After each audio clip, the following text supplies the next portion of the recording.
about each section individually and looking kind of in depth with what James is talking about, how it all connects to itself.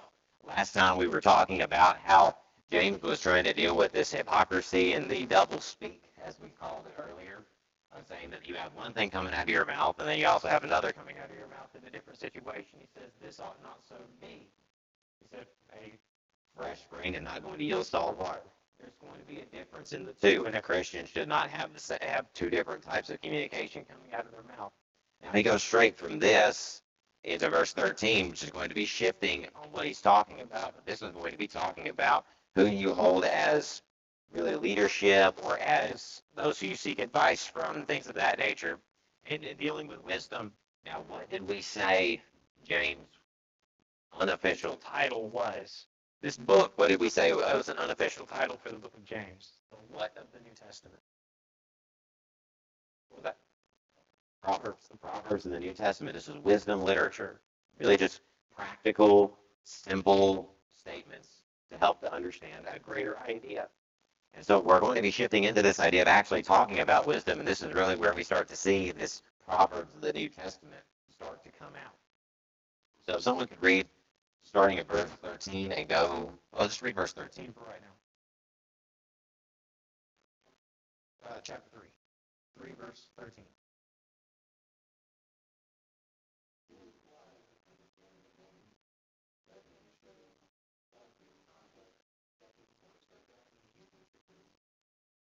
All right, so here, this is really a rhetorical question. He starts off by saying, who is wise among you? It's a rhetorical question. He's saying, think about this for a minute. Who is wise among you? This is who you should be listening to. This is who you should be paying attention to. And qualifications for elders and deacons, what was one of the qualifications in reference to knowledge for an elder? Well, have to teach is definitely one of those. He has to be willing and able to teach. There was another one, not a what? Not a novice. Not a novice. Why is that important? Why is it important that a leader in the church not be a novice?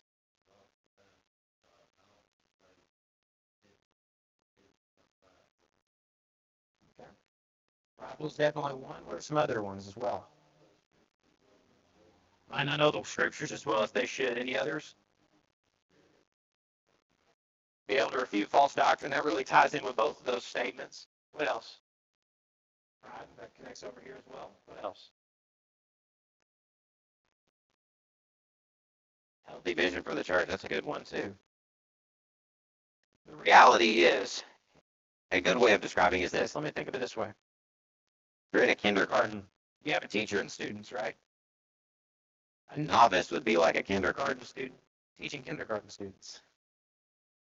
That's a good way of describing it right there. That's the idea. If a kid was in charge of everything to do with school, there would never be any studying, there would never be any material taught, and every day would be recess. That would be how it would function.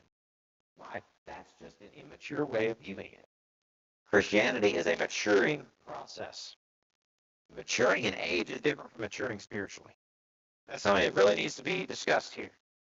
An older person may not be qualified to be an elder because they still might be a novice. They might be older, they might have had a lot of life experience, but that doesn't mean they're spiritually mature.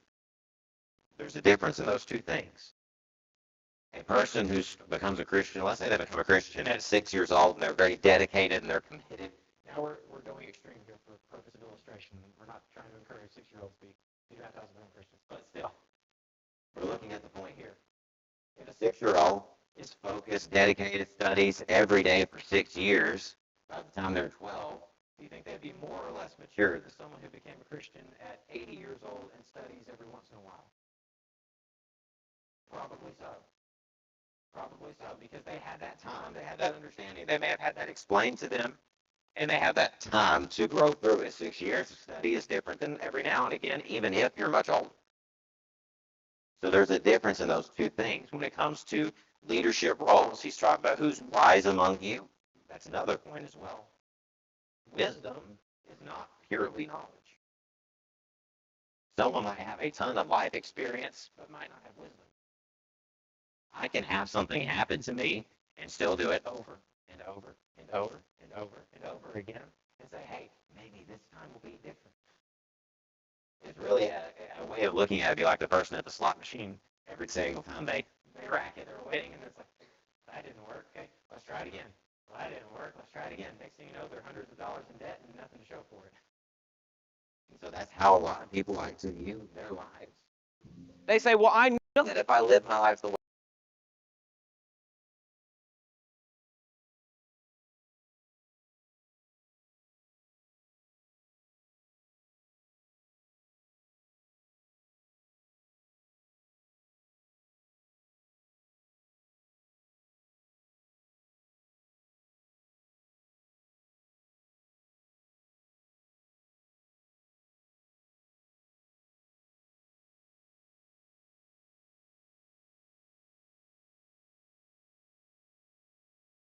especially when it comes to the area of the church between needs and wants. There's a lot of people in the world today who haven't understood what we can do maybe to make things more entertaining or more interesting, or maybe we can make this look better or this, that. But an eldership understands first and foremost we're focusing on spiritual. We're focusing on what's right, what's wrong. What do I need to do with this? What is the best way of handling this? Because a congregation cannot have a flashy building, cannot have all of the fun things and the programs and things of that nature, and still be a very faithful congregation. That's not necessary for growth. How do I know that? Look at first century. Those people were meeting in houses, barely had anything to their name, and they still were able to grow rapidly. Now, some might say, well, Josh, there's a difference in the first century and today because we have people are very similar today as they were in the first century. Rome was a party empire. If you look and read the history of them, what was the statement that was made? There were two things that the Roman emperors and leadership described that the people needed in order to be happy. What did they say? Just two things. Bread and circuses. Bread and circuses. They said that's all they need to be happy, bread and circuses. Free food and entertainment. That's all they need. Friends, that's how a lot of give them a potluck and entertainment and they'll come. But friends, that's not how the church grows. That's not how we do this. When Jesus first described teaching to people, he didn't start with the warm, fuzzy, comfortable stuff. He started with the Beatitudes. And we went through a long study of the Beatitudes, and a lot of those are very difficult, very painful things. In fact, the very last thing on that list was persecution. So going through this and understanding that leaders are to have this understanding, to have this position, we looked at the book of James in particular. Who is wise among you, or wise and understanding among you? Let him show by good conduct that his works are done in meekness of wisdom. How he lives his life is important to focus on. We talked about in the hypocrisy class on that people can speak one way and live another, right? We can see that pretty easily in our world around us. They can say all the right things, but their life doesn't match up. When it comes to paying attention to wisdom and seeing who is wise and trying to compare that out, is it more important what the person says or what they do? What they do. They do. Now, is what they say important? Yes. Yes. In fact, we talked about that with the qualifications of elders and deacons as well. One of the statements on there was not a brawler. Well, brawling doesn't usually start with, I walk up to you, say, hey, how's it going? And then someone gets decked in the face. Usually there is a conversation that leads to that. Something happens, some action is involved in that before it gets to that point. Elders are supposed to be those who keep a good temper about themselves, who are able to face these things with a good mindset. And again, as was mentioned, this is important when you're dealing with issues. Yes, it's important we face false doctrine, absolutely. We don't need to be allowing those kind of things to be among our membership because we see in 1 Corinthians 15:33, evil communications corrupt good morals. Jesus himself described how a little leaven leavens the whole lump. So we understand those things are important. Yes, it's also important that a person is not prideful in a leadership position. That's not wise. Being pride means you're not wise to begin with. Because pride is an unhealthy, or unrealistic understanding of yourself. Really, that's a good illustration of what this is talking about. If I'm prideful, I either think I'm the best thing in the world or everyone's against me. Usually those are the two things. They say, well, that last one doesn't sound quite like pride. Still is about the world revolving around you, right? Everyone's out to get me. Everyone's trying to keep me down. It's everyone else's fault. It's not mine. There's still a level of pride even in that. So, dealing with this idea of wisdom and looking at this man, he says that this is really a good description of who is a wise man. Wisdom is something that is desirable. There is this strange mentality in America and in a lot of Western nations as well of ignorance is bliss. That is a bogus statement. Ignorance is not bliss at all. Yes, ignorance might keep you from having certain amounts of stress, but ignorance is not a blissful thing because ignorance can lead you right off a cliff. Ignorance is a dangerous thing. Christians are to study to show ourselves approved unto God, a workman needed not to be ashamed, rightly dividing the word of truth. Paul told the church in Thessalonica that they were to prove all things, hold fast that which is true. Christians are not to be those who are ignorant. Christians are to be those who study, who focus, who prepare, who are able to point out this is not acceptable, this is acceptable.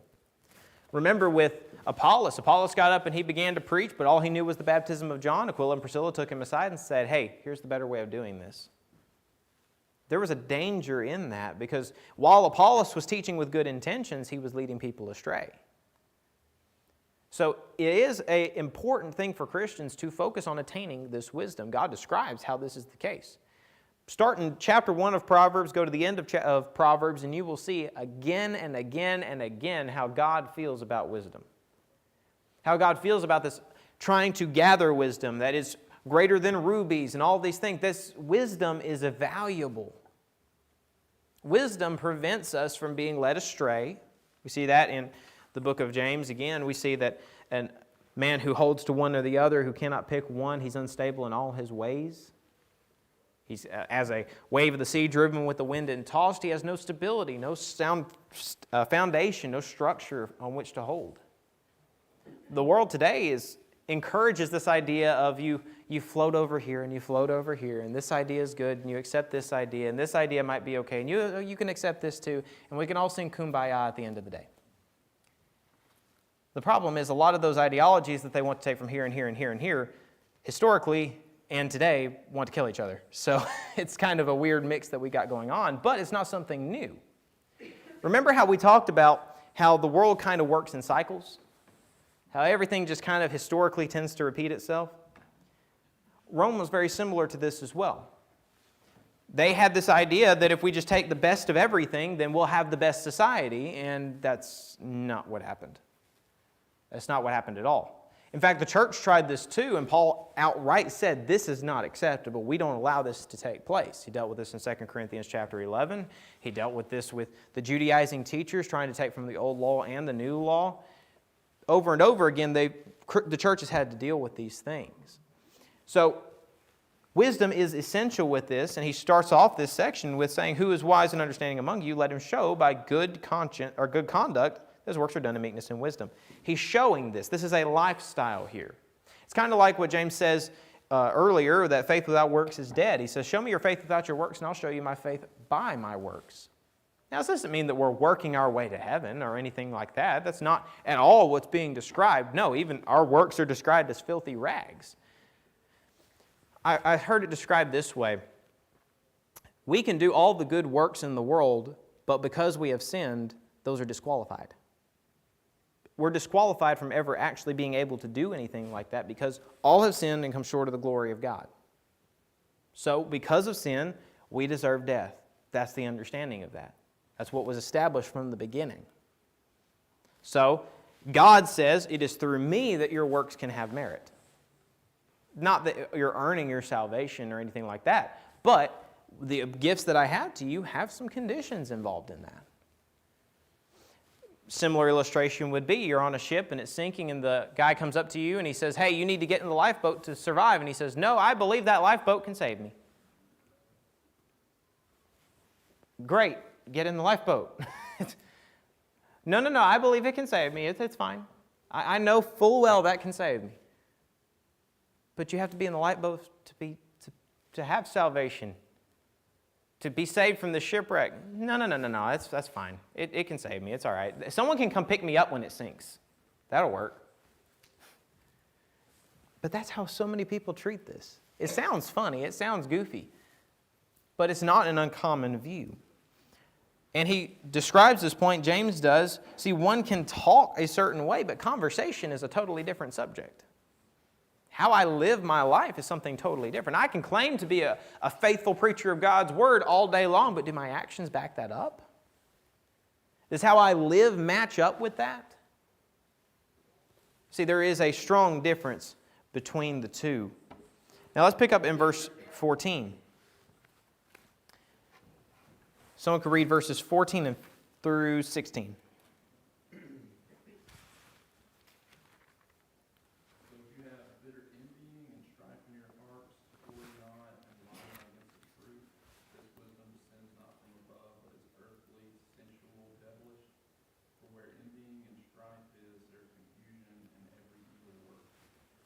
All right. James is making a contrast here. We've talked about how James does this. James really is fascinating because he'll make a statement and then show the opposite of the statement, which I love that. That's how I think. I love seeing charts and saying, here's what this says, here's what this says, here's what this says, here's what this says. That just helps me to focus and think of it that way. And James does that. He says, here is the wisdom of God. It involves meekness. You're living a wise life, things of that nature. He says, but the wisdom of the world is earthly, sensual, devilish. He's making a contrast here. He says, where self-seeking, New King James, I think, Casey, was that King James you were reading? Old King James, okay. So that was the difference there. Old King James says strife. New King James says self-seeking. Both of those are really good descriptions there. Usually fights don't take place where someone's not seeking their own self-interest. Usually that doesn't take place. Somebody's on the wrong side here, usually speaking. Now, there are occasions where just both sides are wrong, and that's just sad to watch. But there are situations when it comes to this that he says, here's the wisdom of man versus the wisdom of God. So he goes into, and starting and looking at verse 14, he says, but if bitter envy and self-seeking in your hearts do not boast and lie against the truth. This wisdom does not descend from above. True or false? There are some things that God is not responsible for.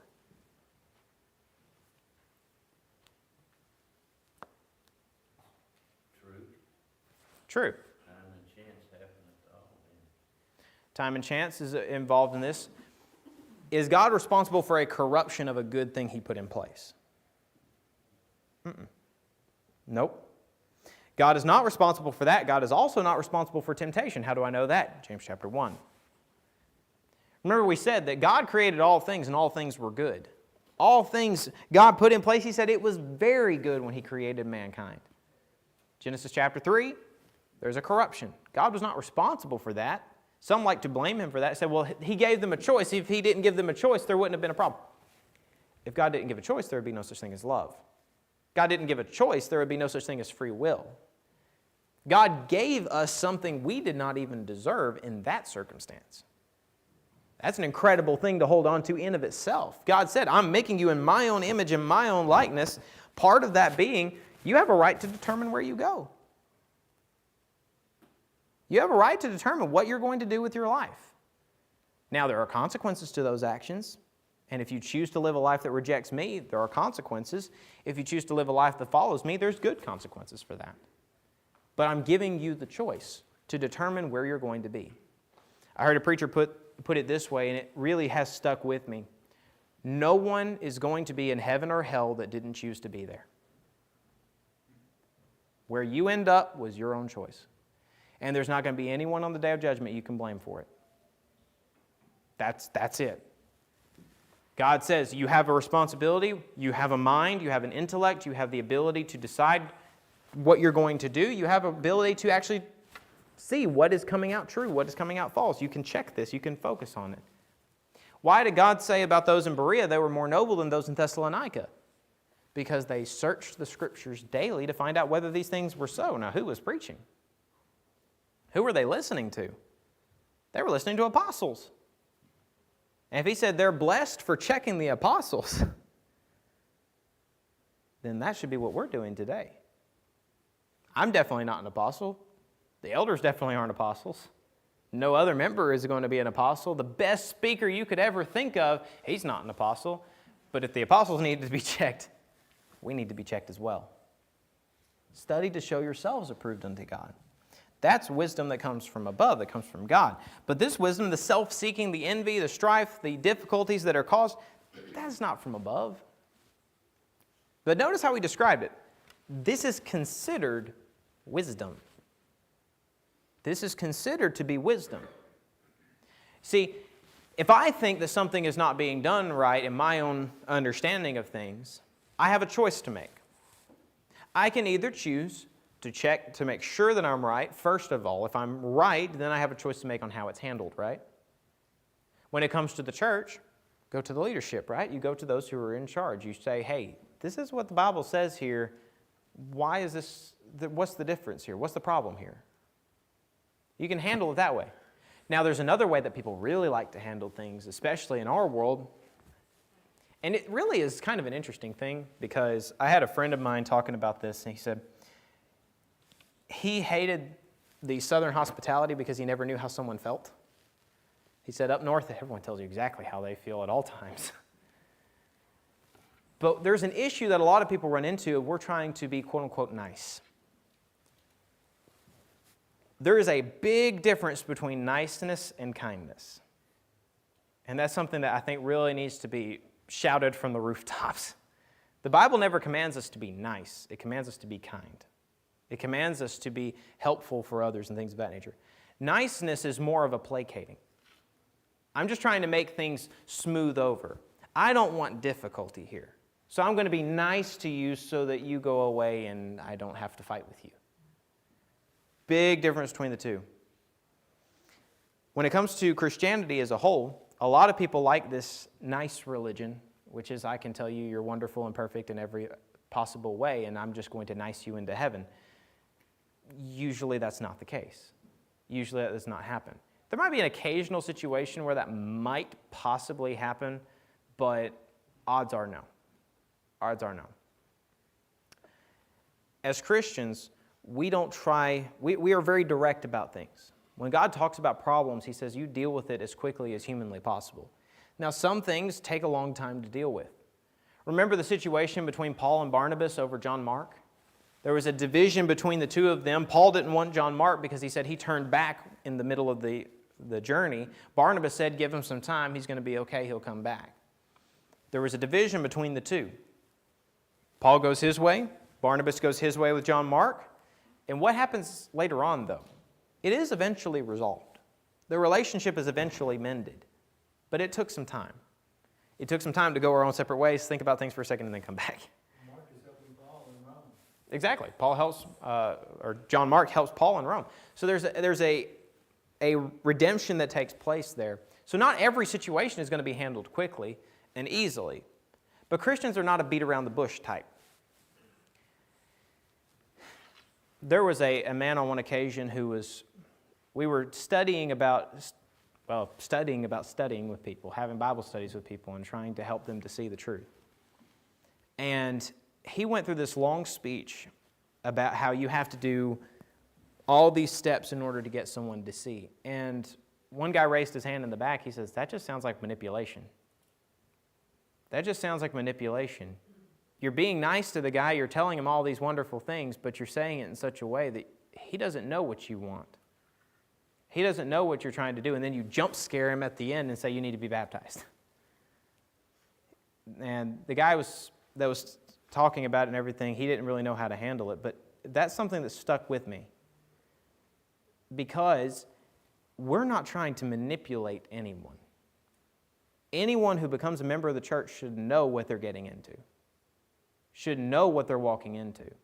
Remember what Jesus told his disciples, birds of the air have nests, foxes have holes, but the Son of Man hath nowhere to lay his head. He was very upfront about how difficult this life was going to be. fact, Paul oftentimes in his own writings, he described the difficulties he's been through. He said, I've been shipwrecked, I've had problems here, had this issue here, I got stoned in this town. Christianity is not a popular and comfortable thing.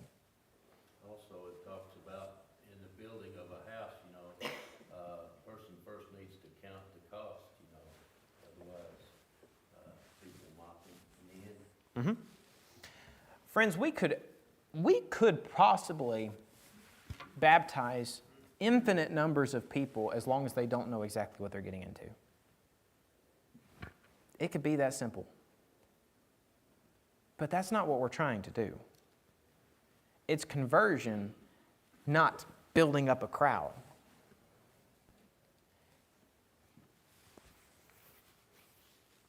When Jesus went about teaching, he taught his disciples things that they were very uncomfortable with, things they didn't want to hear. In fact, Peter himself described after one of Jesus' speeches, he says, "Who then can be saved?" He was specifically at that moment, he was talking about being harder for a rich man to get to heaven. But you look at those kind of things, and the sermons that Jesus was teaching, they weren't comfortable things. They weren't happy things. They weren't pleasant things. He was teaching. He said, I'm come to set father against son, mother against daughter. Not because that's what he wants, but because that's what the truth does. It's as we described a while back, that if you turn on a light after you've been in the dark for a very long time, it's painful. It hurts. Same thing is true with the world. When you put up a mirror and show them how ugly their sin is, they don't like it. They don't want to hear that. It makes them angry. But sometimes that anger has motivated people to action. Sometimes that anger has motivated people to becoming Christians. And the funny thing is, I've met a guy on one occasion, and he fits this bill perfectly. He wouldn't mind me telling this story. He was one of the most hateful human beings you would ever meet in your life. Just a mean dude. Someone went up and talked to him and was studying with him for a while. And he was just upset at everything. He said, I was out to determine this Bible was just a bunch of hogwash. I didn't care what they said. I wanted to live my own way. It just went on and on and on and on and on. The kind of guy that you would never want to be around. He heard what he needed to do. He could not prove it wrong for the life of him, and that just made him more and more angry. He kept trying to find out how this was wrong, how this could be done, so he finally admitted the Bible has to be true, but what you're telling me can't be true. So he went through and tried to prove all that. One day, he walked in the door, mad as a wet hen. Preacher asked him what was wrong, and he said, I need to be baptized, but I ain't happy about it right now. Became one of the most faithful people. You couldn't convince me he was wrong. He said, I fought this for a long time. I know what that's like. Friends, it's not our place to determine how someone becomes a Christian. We give them the information and they decide for themselves. They decide what they're going to do or not. There's not a formula to it.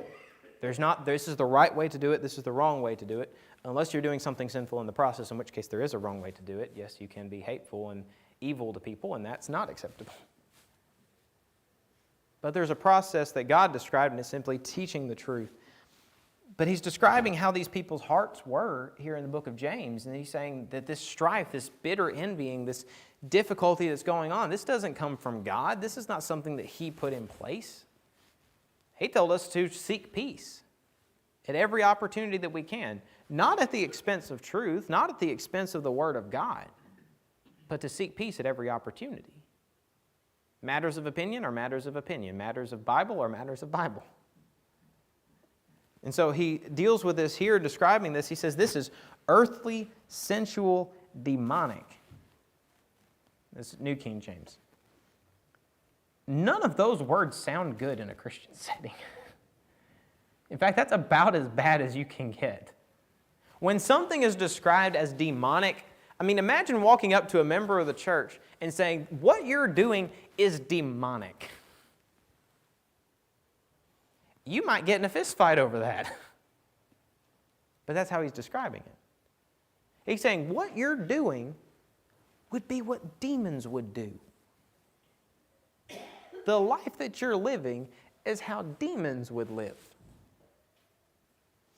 Jesus was very, very direct, and his disciples did much of the same in how they described these points. In fact, Jesus said to the Pharisees, "You are of your father the devil, and the lust of your father he will do."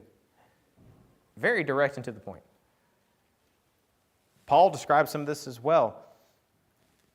But if we understand that the self-seeking and the fighting amongst ourselves, the backbiting that has infected so many churches is demonic, if we can all agree on that point first and foremost, I feel like we would have fewer problems.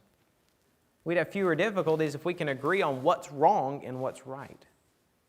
See, the reality is, being a Christian is not complicated, but it's difficult. It's not complicated. Fear God, keep His commandments. This is the whole duty of man. We see that in Ezekiel or Ecclesiastes chapter 12. That's the simple nature of it. Fear God, keep His commandments. Jesus said, if you love me, keep my commandments. Do what I've asked you to do. I will never leave you nor forsake you if you do these things. As long as you stay within the confines of this, you have protection. It's simple, but it's difficult. Because the world likes to tell us this is the way you need to go, this is the way you need to go, this is what you need to do, this is the better way of living. And it comes down to it, really, it's just a matter of what does God say versus what the world says. People like to say that if you, as we talked about in the sermon, you take the loss, you're weak. You don't need to be a weak person. You don't let people walk all over you. Jesus let people crucify Him. My pride is not more important than the souls of others. Dividing members of the Lord's church is not worth it. So he goes from this point here. He says, for where envying and strife is, there is confusion in every evil work. Where these things are allowed to thrive, there's going to be confusion in every evil work. Where we allow there to be fights, where we allow there to be strife caused from selfishness and self-seeking, there's going to be confusion in every evil work.